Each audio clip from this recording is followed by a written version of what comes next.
If you could describe Roganda to someone who may be interested, not trying to convince someone to join, but maybe there's Mhm. somebody on the fence who's like, oh, this sounds like a good idea. How would you describe the overall experience to someone that may be interested?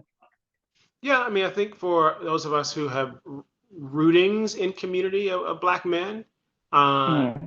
it's a refreshing return, right? Mm-hmm. Number one, but number two, it's I think in that return, it's an opportunity to sort of open ourselves up to parts that we may have not thought about or been connected to or allowed, right?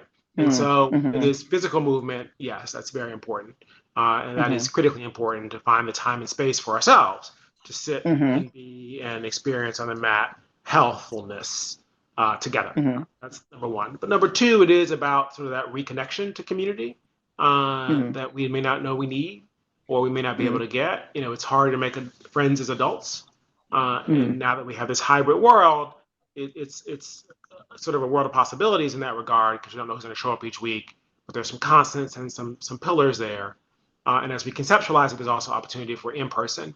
Uh, and in Mm-hmm. between the in person and the Sunday on Zoom is the chat, which you can Mm-hmm. dig into as deeply or as lightly as you want.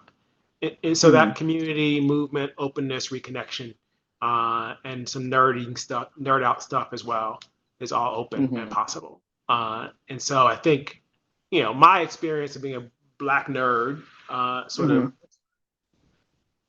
closeted gay nerd, because that's what Atlanta told you in the 80s and 90s, that the down low was not just a figment of someone's book, it was real and it Mm-hmm. was how we were Mm-hmm. socialized. And so being able to Mm-hmm. be in a space back in that sort of connects me to roots and gives me an opportunity to talk smack in ways that I don't always, but also know there are bounds and limits, but also Mm-hmm. a group pushing itself beyond bounds and limits, just in the whole yoga I love metaphor. that.